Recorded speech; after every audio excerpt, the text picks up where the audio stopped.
It's the Fitness Lab Pittsburgh podcast, a new episode every week. A podcast about movement, part of making your life complete. Fitness Lab Pittsburgh, aka FitLabPGH, brings you interviews with people in the Pittsburgh area who understand movement is part of what makes life complete. Looking for a new movement idea or just want to hear interesting stories about people who make movement a priority? This is the podcast for you. Whether you consider the gym, dojo, or fitness studio your third place, or just want to learn more about movement, activity, and fitness to enhance your life, give FitLabPGH a listen. We interview locals in the Pittsburgh area who make Pittsburgh a great place to move. Subscribe to us on Apple Podcasts, Stitcher, or Google Play, or check out our website for other subscription options. Subscribing is free and gives you notifications when we release new episodes. Each podcast episode will be long enough to pique your interest and short enough to hold your attention. Have an idea for an episode? Know somebody we should interview? Or just want to connect with us? Drop us an email, fitlabpgh@gmail.com, or follow us on Twitter or Instagram at FITLABPGH. Already a fan of FitLabPGH? Check out our sister podcast, Moving to Live. Moving to Live is a podcast for movement professionals and amateur aficionados. Moving to Live offers weekly interviews with movement professionals featuring topics from career development to coaching tips and education resources to advice for parents of student athletes. We look forward to hearing from you, and we hope you enjoy our next interview, starting now.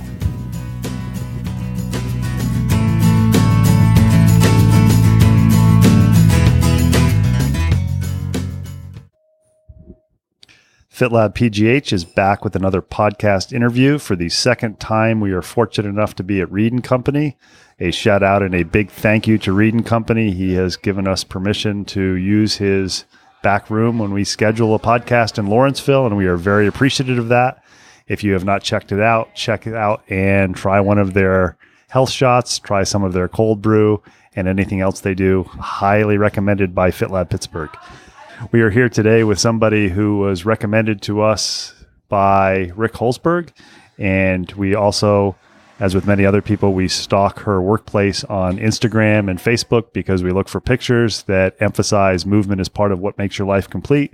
We are here with Erin Potts. She is part of Healthy Ride Pittsburgh, specifically the Director of Marketing and Community Outreach. So she is going to tell us about how she got into bike sharing and being a marketing director for that, as well as what exactly that is, since we know Pittsburgh is a city of neighborhoods. And if you're outside the area where they have the bike sharing, you may not be aware of what it is or even be aware that Pittsburgh has it. So Erin, thank you for taking time to talk to FitLabPGH. Absolutely. First question we always ask people that we interview for FitLabPGH, Pittsburgh native? If not, what brought you here? If so, what kept you here? I am not a Pittsburgh native. Pittsburgh does go back a ways in my family, but I was not born here. I moved around a bit as a kid, lived in Wisconsin and New Jersey, Minnesota, but I came to Pittsburgh for college. I attended Duquesne University and majored in rhetoric and rhetorical studies there. And then I know we were talking before we started recording. You said that you then moved out west to Utah, went to school there.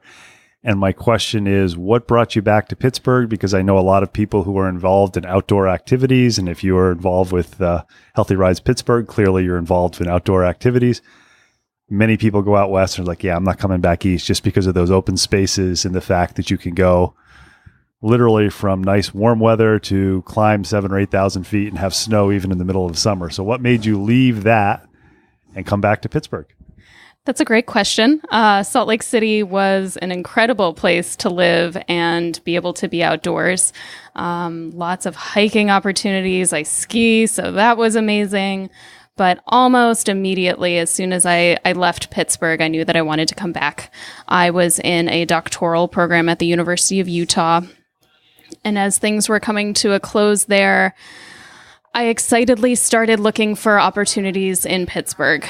As someone who studies rhetoric and particularly marketing and communication, obviously looking for those kinds of jobs in Pittsburgh, and was referred to Bike Share by a friend who knew that the position was open, and I jumped on it. I've worked with nonprofits before, And so Pittsburgh Bike Share is a nonprofit organization, and we're commonly called Healthy Ride because that's the system name. But I just decided that I'd throw my name in the ring, and I've been biking as a commuter since I was about 25 years old while I was out in Salt Lake City, and was really excited to explore this idea of bike share in Pittsburgh, bringing biking to more people. And I was fortunate enough to get the job that I have now and bring biking to more people out here in Pittsburgh. When you were majoring in rhetoric at Duquesne, did you ever think this is what you'd be doing umpteen years later? Definitely not. Biking was not a very popular thing to do at that time. We didn't have any of the wonderful bike infrastructure that we have now.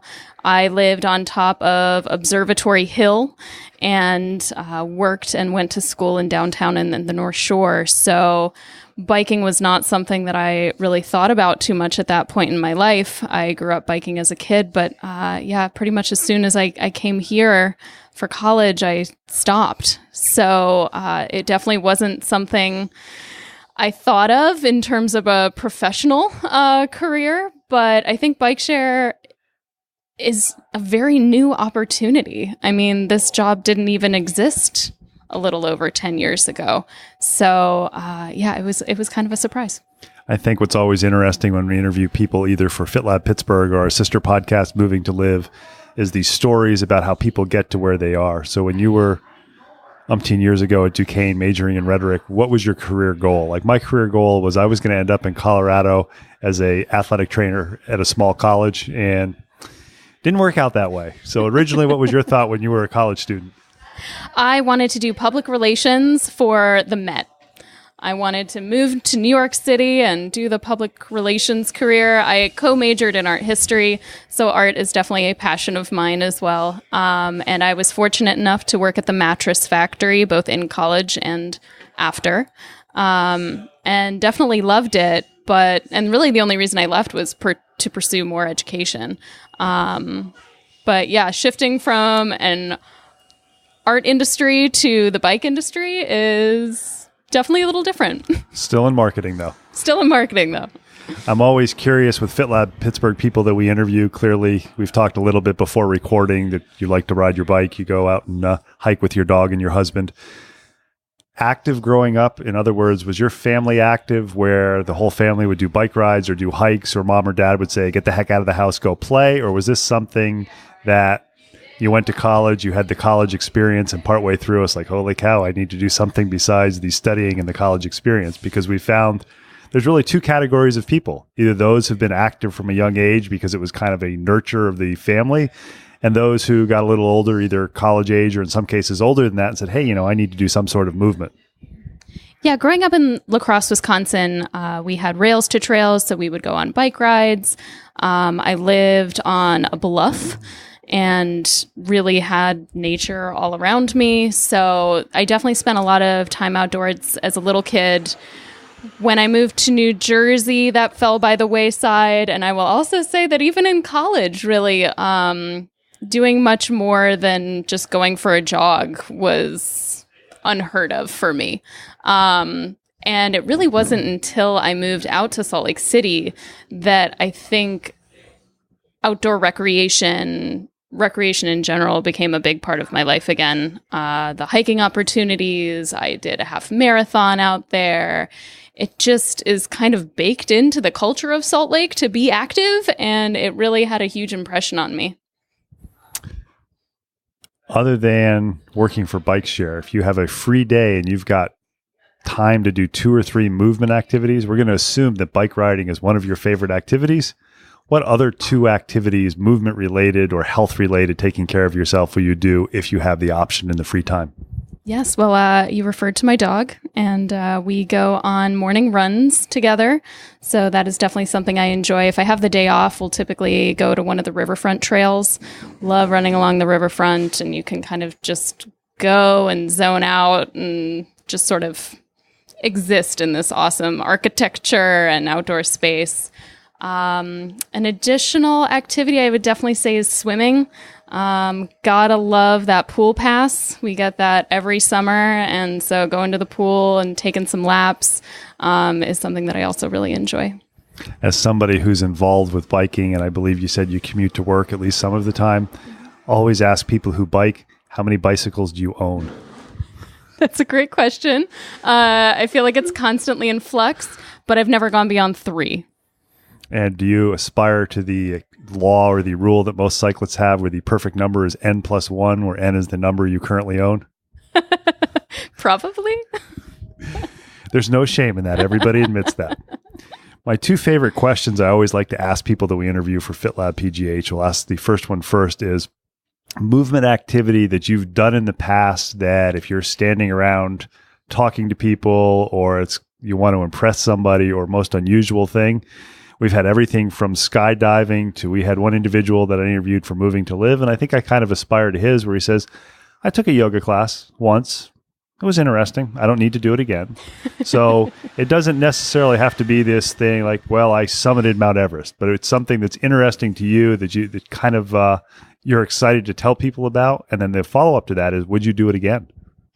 Absolutely. I think in terms of, I could go 2 ways with this. I could go adventure sports, like, skiing out in Salt Lake City, which is phenomenal. But as of late, I've been going to this new gym that makes me feel like a superwoman. It's called Elevate. It's in Upper Lawrenceville.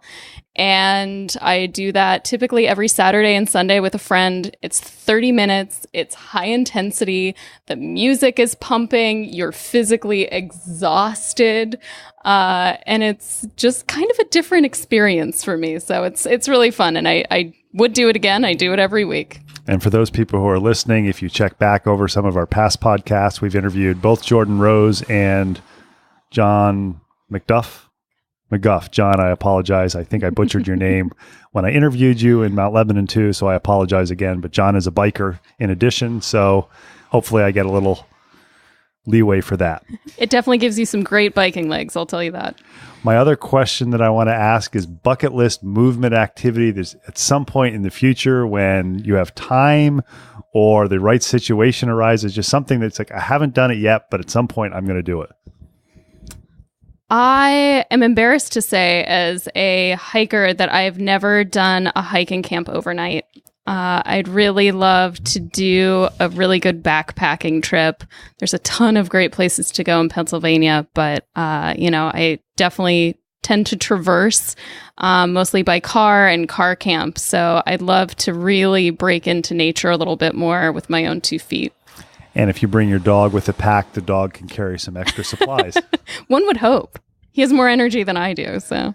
Something to leave you with a thought for something to do as a hiker. Are you familiar with Walk-A-Top that's happening in Emerald Park on Mount Washington coming up September 16th? I don't think I am.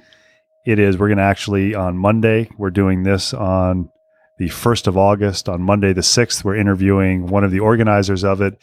It is to raise awareness for mental health, and there are distances of, I believe, 6 miles is the shortest. There might be 1 mile is the shortest. I'm sorry. A variety of distances all the way up to 14 miles. That's awesome. And it's all up and down around Emerald Park. And I understand the views of the Ohio Valley and the Point are phenomenal. So if you're looking for something to do on that day, or you've got friends, tell them about it. Awesome. So the real reason we became interested in interviewing you is because of the pictures, and also you were recommended to us by a couple of people, is what you do with Pittsburgh Bike Share. What exactly is Pittsburgh Bike Share? And is it only a Pittsburgh thing, or is it something that exists either nationally or even internationally? Yes, bike sharing is an international concept. Technically, it started in Amsterdam back in the 70s. So bike share is designed to provide quick, convenient, and affordable transportation from point A to point B.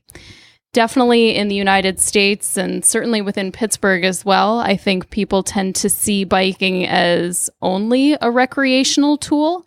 And we believe that the bicycle is a very awesome option for getting yourself from home to work, from work out to dinner with your partner or your friends.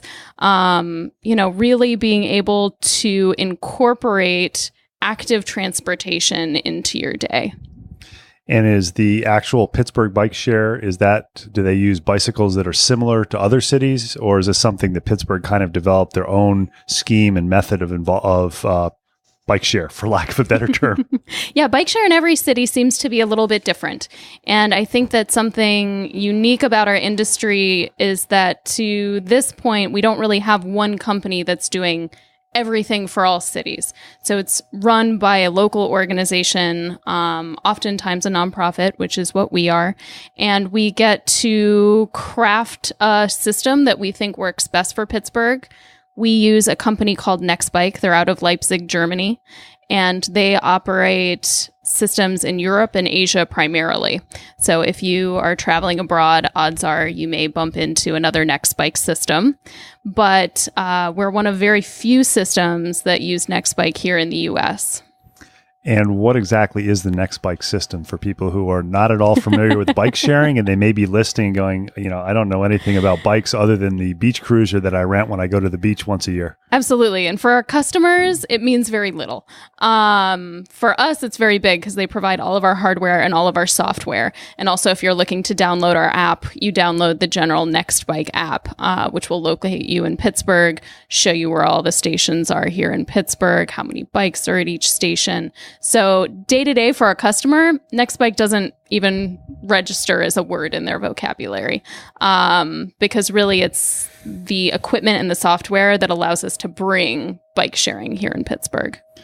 So you mentioned the number of stations, or finding out where stations are. How many bikes are involved with the bike share of Pittsburgh, and how many stations are there? Putting you on the spot as the marketing person. Absolutely. So we launched in 2015 with 50 stations and 500 bicycles. This year, we're moving to 700 bicycles and 125 stations. So we have a very big expansion. It's already happening. Just moving throughout Lawrenceville today, you can see several of our new stations that have popped up just within the last few weeks. You're standing in line at Reed & Company to get yourself a juice or cold brew coffee or something else, and you have your bike share t-shirt on or hat or windbreaker or book bag, and somebody says, what the heck is bike share? What's your 30-second or 1-minute spiel for explaining to somebody who has no clue what bike sharing is, and specifically no clue that Pittsburgh even has a Pittsburgh bike share? Absolutely. Well, conveniently, there's a bike share location just across the street at 42nd and Butler. So you can physically point to that station, which is always a nice reference point.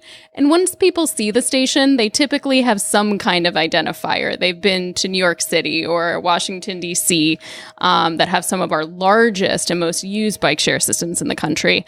But really, you point them to that station and you say, all you have to do is create an account, and then you can use bicycles to get from point A to point B. You pick up a bike at one station, you can drop it at any other station in the system, and you're charged a half-hourly rate. It's just $2 per 30 minutes that you have that bike out. And is this app that you mentioned before that people can download, will that help them identify where other stations are to ensure that they don't take the bike and then realize, oops, I don't know where to bring it back? Absolutely. I constantly encourage our customers to download the app, especially as new users and potentially new people to Pittsburgh, because it can really help you navigate where stations are and how to get there. So I know Pittsburgh has, I believe, over 90 neighborhoods. You are correct. How does Bike Share Pittsburgh decide where to put the stations?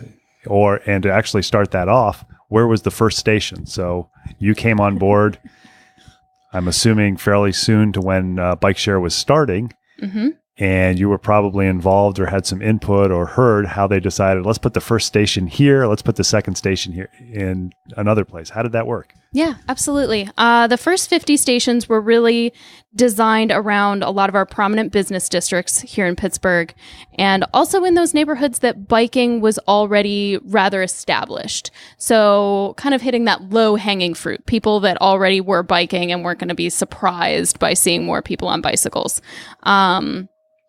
Bike share tends to do best when it's located, you have a tight network of stations. So, obviously we want to connect downtown. Downtown is a huge hub for us. We have over 10 stations there now. We're going to have over 20 by the end of this year. So as you spread out from downtown, you're typically spreading out by little quarter of a mile jumps, so that wherever you are, if you're within the network, you're never more than a 5-minute walk from a station. So we originally launched covering about 12 different neighborhoods, and we're going to get up to over 20 neighborhoods this year. So still a drop in the bucket in terms of Pittsburgh neighborhoods, but we do want to make it accessible for everyone in Pittsburgh. Would it be correct to say this is another mode of public transportation because you're trying to give people a way to commute? It's not so much let's rent a bike for a half hour and go exercise for fun, or am I misunderstanding that? That is definitely our mission statement. We see ourselves as an active transportation alternative, and we do have a partnership with the Port Authority here in Pittsburgh where if you have a Connect card, which is your bus pass, you can tap that on one of our bikes and get unlimited 15-minute trips. So we see it as a great way of balancing out our public transportation. People who are already taking the bus might be able to use the bikes at the beginning or end of their trip to make their commute even faster. Somebody's listening to this and they may wonder, are these bikes that you pedal? Are these bikes that have electric motors that assist you? Or is it a combination of that? Because I know some people are listening going, man, Pittsburgh's a city of hills. There's no way I'm riding up some of those hills like the hills that are going up to Duquesne. Yes, absolutely. We do not have a station at the top of Duquesne, right at the bottom though. So it's a very accessible location. We are a pedal-based system, so we have a classic bike. We were able to get the gears up on our specific bike model. We have 7 gears. They definitely help you tackle those hills. I think e-bikes are the wave of the future for bike share. Most cities aren't able to do that yet. It's just one of those technical things that as soon as someone creates the best model, it's going to be everywhere, and I think it would be a great fit for Pittsburgh. But as of right now, we can provide you gears and bicycles and encourage you to use multimodal transportation. Bike down the hill and then bus back up. As long as you're incorporating some kind of activity into your day, I think there's a huge benefit there. Is there a minimum age for somebody who can rent one of these bicycles? Yes, it's 16 years and older. And then I know somebody may be listening to this and they're going, well, there's these multiple stations that originally start out with 10 bicycles in each station. But if I go to one station and pick up a bike and go someplace else, how do you keep the bikes evenly distributed so somebody shows up at a station and realizes, well, there's no bike here? Yeah. So we are a 7-day-a-week organization. So we have a team that's dedicated to what we call balancing our system, where we are taking bikes from overflowing stations and bringing those bikes back out to stations that are in need of bicycles. So far, we've tended to be able to anticipate the needs of our current network with those 50 stations, so things do naturally balance themselves. But especially as we're adding new stations, new places to start your trip, new places to end your trip, we're definitely going to learn a lot more, and I think have our work cut out for us. And I'm assuming there's some sort of software that you can look at and run statistical analysis and figure out this is going to be a problem area and this is not going to be a problem area. Absolutely. Though we are always surprised by what we find out. Events we didn't know existed that people really want to bike to. So we are constantly learning what the habits of Pittsburghers are, even in those times that we can't necessarily predict it.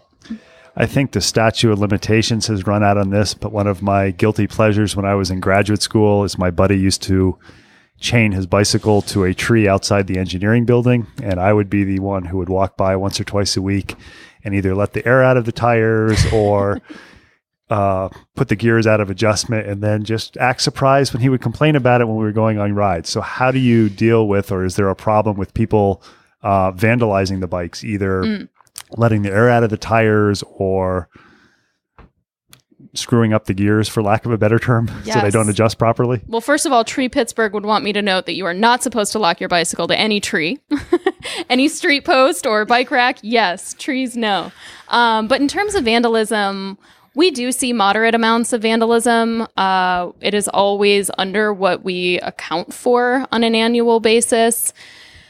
I think what we provide is a public tool. It's become part of the Pittsburgh landscape.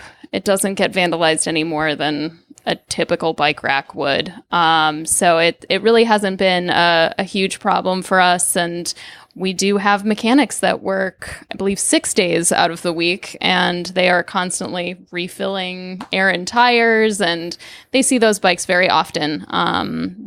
We bring bicycles back in on a month-to-month basis just to do quick checks and tune-ups, but people can also report damage through our app and through our customer service channel. So oftentimes people are good citizens and let us know if there is a bike that has received a little bit more attention. I like that, a little bit more attention. You've mentioned the app a couple times. I'm curious, is this available both as an iPhone app and as a Droid app? It is. And the app is free, so people can download it for free? App is free. Very curious, if they go to another city that uses the same brand of bikes with the app, will it automatically identify it and they could use the exact same app in another city? You are correct. It's a huge benefit if you travel abroad pretty frequently. And then I'm somebody who has commuted to both grad school and doctoral studies on a bicycle. And when I was in Norfolk, Virginia, flat tires were a common occurrence when you ride in the city. So what is the protocol, or how difficult is it with people who are using these when they call you or fill it out on the app to saying, hey, I tried to use a bicycle and the tire was flat? So, sorry, what was the question? What do we do when we get those complaints? Erin was taking advantage of Reed & Company's juice. It was so good, she lost her train of thought. Lost her train of thought.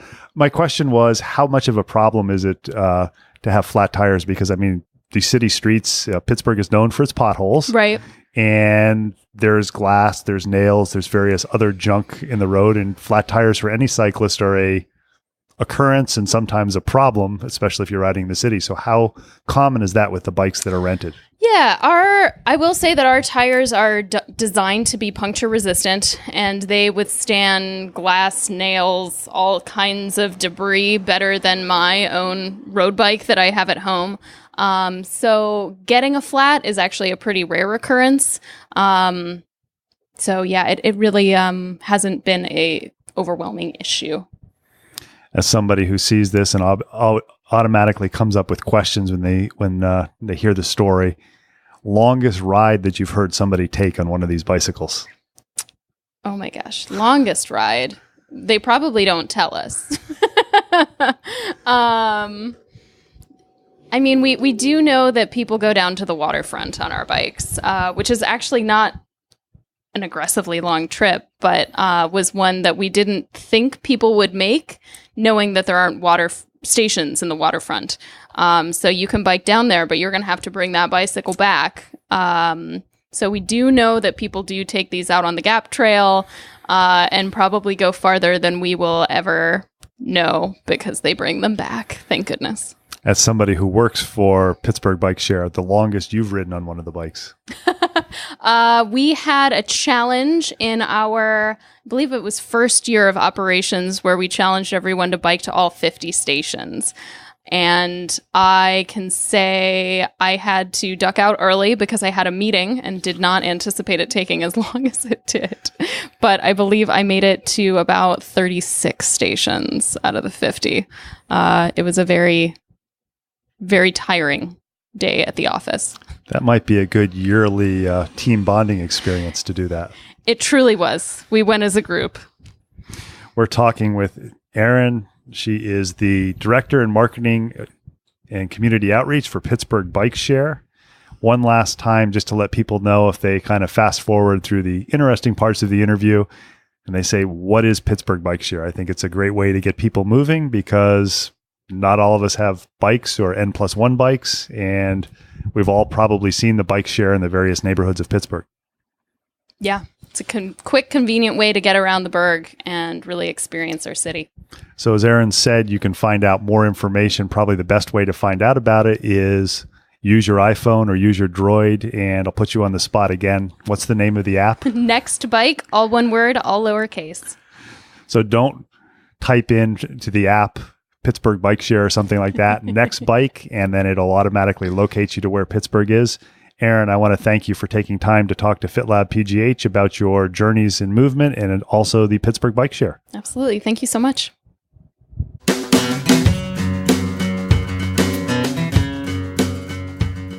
Thanks for listening to the latest episode of FitLabPGH, brought to you by Moving to Live. Intro and exit music is Marathon Man by Jason Shaw. Check out the show notes for contact info for our latest guests, links to other information mentioned in the episode, and links to our sister podcast, Moving to Live. Moving to Live is a podcast about movement and exercise for professionals and amateur aficionados. Moving to Live offers topics from career development to coaching tips and education resources to advice for parents of student athletes. You can subscribe to us on Apple Podcasts, Stitcher, or Google Play, or check out our website for other subscription options. Your free subscription gets you notified when we release a new episode. Questions, comments, suggestions? Email us at fitlabpgh@gmail.com or follow us on Twitter and Instagram at fitlabpgh and like us on Facebook. If you enjoy our podcasts, please tell your friends about us and consider leaving us a review on Apple Podcasts. Make FitLabPGH a go-to place to learn more about movement in the Pittsburgh area. Until next time, keep on moving.